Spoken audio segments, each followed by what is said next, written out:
पीले दांत वाली बहू। रंजना कभी ब्रश नहीं करती थी।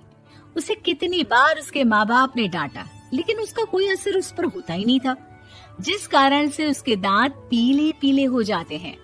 शादी के बाद अरे बहू, वैसे तो तुझ में कोई कमी नहीं है, पर तेरे दांत इतने पीले कैसे हैं बेटा? कैसे मतलब? कोई सर्जरी थोड़ी ना कराई है। वो तो क्या नाम, मैं ब्रश नहीं करती थी तो पीले हो गए। अब क्या करूं? आप कहें तो लाल करवा लूं या फिर काले? यार ये क्या है, क्यों माँ से लड़ रही हो? लड़ रही हूँ? अरे मैं लड़ रही हूँ या ये बोल रही है कि दांत पीले हैं, पीले। अरे तपस्या थोड़ी ना की है इन्हें पीले करने के लिए। बकायदा ब्रश नहीं किया है 20 साल तक, तब जाकर। छी, कैसी बात कर रही हो? ये उस वक्त तो पीले नहीं थे जब हम लोग तुम्हें देखने आए थे। अरे तब साफ करवा लिया होगा डेंटिस्ट के पास जाकर। अब देखो कैसे पीले पीले लग रहे हैं। रंजना सास की तरफ गुस्से से देखती है। फिर शुरू हो गई पीले पीले पीले। अरे पीले तो तब भी थे जब मेरे हाथ का रसगुल्ला उड़ा उड़ा कर खा रही थी और बोल रही थी, लड़की नहीं गुणों का खजाना दे रहे भाई साहब आप। खैर, अब वो लोग करते भी तो क्या करते, पीले दांत वाली बहू पल्ले पड़ी थी तो झेलना तो था ही। एक दिन कीर्तन में रंजना गाना गा रही थी। अरे कमला बहन, माँ का द्वार है, यहाँ तो सब शुद्ध होकर आते हैं, फिर अपनी बहू को ब्रश भी नहीं करवाती तुम। दूर से पीले पीले दांत भक्ति में बाधा उत्पन्न कर रहे हैं। अरे कोई 2 साल की बच्ची थोड़ी ना लेकर आई हूँ मैं बहू बनाकर। अच्छी खासी लड़की है, अरे कैसे करवाऊं ब्रश? ये तो उसे खुद करना चाहिए ना। अब माँ बाप तो इसके जैसे तैसे निपटा दिए, ये नहीं सोचा कि सास कैसे संभालेगी। सास बहू को लेकर घर आ जाती है, लेकिन सोच लेती है कि अब इसे लेकर कहीं नहीं जाएगी। अगले रोज बहू कहती है, अरे क्या हो गया, मंदिर नहीं जाना क्या? कीर्तन का वक्त हो रहा है। मेरी मधुर वाणी से कान्हा जी जागते हैं और सोते हैं। आप तो जानती है ना उनकी भक्ति में कितना मन लगता है मेरा। वो क्या है ना, तबीयत ठीक नहीं लग रही है मेरी, आराम करूंगी मैं। तबीयत ठीक नहीं लग रही? अभी तो मिथुन के गाने पर नाच रही थी आप, और अब बोल रही है कि तबीयत ठीक नहीं लग रही।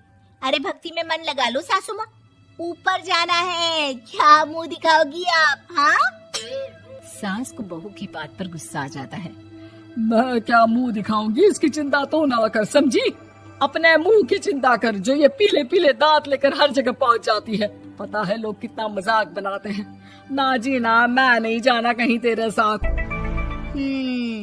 तो ये बात है, कोई ना, मत जाओ, मैं अपने कमरे में ही बैठकर भक्ति कर लूंगी। ऊपर वाला दांत थोड़ी ना देखता है, मन देखता है, भावना देखता है। और अरे बस बस, तू सब कुछ दिखा, बस ये सफेद चमकदार दांत ना दिखाना किसी को, है? जा यहाँ से। बहू को सास की बात का कोई फर्क नहीं पड़ता, वो तो जैसी थी वैसी ही रह जाती है। सुबह नहाकर किचन में खाना बनाना, फिर खाना खाना, कीर्तन भजन करना और सो जाना। एक दिन, माँ जी मैं सहेली के घर जा रही हूँ, शाम को लेट आऊंगी। हाँ हाँ तो जाना, मैंने कौन सा तेरी आरती करनी है घर पर बैठकर। रंजना सहेली के घर जाती है, जहाँ वो पार्टी में जाने की तैयारी कर रही होती है। अरे शिखा, कहाँ जाने की तैयारी कर रही है? मैं गलत वक्त पर आ गई क्या? अरे नहीं यार, उल्टा सही वक्त पर आ गया। मैंने ये साड़ी और ज्वेलरी निकाली है यार, शाम को इनके ऑफिस की एक पार्टी में जाना है। बताना कैसा लग रहा है ये सब? नहीं यार, इस ड्रेस के साथ तो वो वाली ज्वेलरी अच्छी लगेगी। हाँ हाँ सही बोल रही है, मैंने ध्यान ही नहीं दिया। वैसे तो हमेशा से मस्त फैशन सेंस रखती है। तो बड़ा जाती होगी ना पति के साथ पार्टी में। रंजना कुछ नहीं बोलती, बस सोचती है कि यार काश ये बात सही हो जाती, पर मैं क्यों नहीं जाती पार्टी में? क्या इन लोगों की कोई पार्टी होती नहीं होगी? रंजना घर आती है और रात में पति से सवाल करती है, एक बात बताइए, आप मुझे किसी पार्टी में क्यों नहीं ले जाते? क्या आपकी यहाँ ऑफिस में पार्टी नहीं होती? पति बेचारा क्या कहता कि दांत पीले हैं तुम्हारे इसलिए। अरे कोई पार्टी होती नहीं हम लोगों के ऑफिस में, तो कहाँ से लेकर जाऊं? और मार्केट, मॉल, कहीं वीकेंड घूमना, कहीं तो। अरे यार सारे हफ्ते में एक छुट्टी मिलती है, तो सोचता हूँ कि आराम ही कर लूं। क्यों? रंजना मन मार के रह जाती है। पहले कभी सास के साथ मंदिर जाया करती थी, लेकिन वो भी सास ने ले जाना बंद कर दिया। घर बैठी बैठी रंजना बोर हो जाती है। तभी उसे आइडिया आता है और वो मायके जाने का सोचती है। सासू माँ, 2 दिनों के लिए मम्मी के घर जा रही हूँ। अच्छा ठीक है, आराम से जा।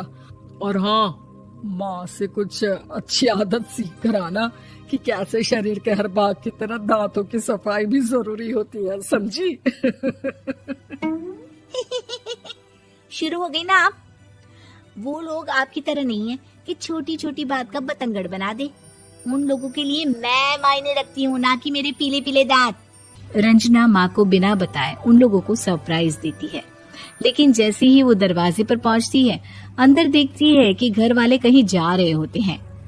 अब माँ, काश रंजना दीदी के दांतों वाली प्रॉब्लम नहीं होती, तो वो भी हम लोगों के साथ चलती ना बुआ जी की बेटी की शादी में। हाँ बेटा, लेकिन अब उसे कौन समझाए कि उसको उसके पीले दांत नहीं दिखते, लेकिन उसके आसपास के लोगों को कितना एम्बैरेसिंग फील कराते हैं। मुझे तो कितनी बार उसके स्कूल की टीचर ने शिकायत की कि उसके साथ कोई लड़की बैठना भी नहीं चाहती, और ना ही कॉलेज में कोई उससे बात करना चाहता था। लेकिन पता नहीं क्यों उसे ये बात समझ में ही नहीं आती।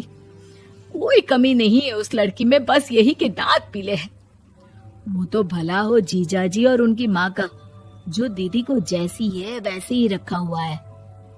रंजना को अपने घर वालों की बात सुनकर बहुत दुख होता है।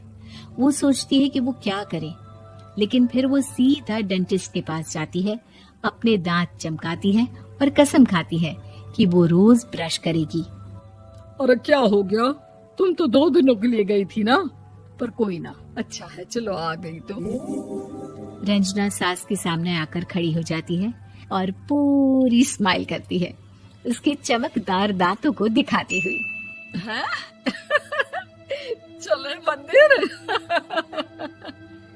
माँ, मुझे माफ कर दीजिए, मैंने आप लोगों को बहुत एम्बैरेसिंग फील करवाया।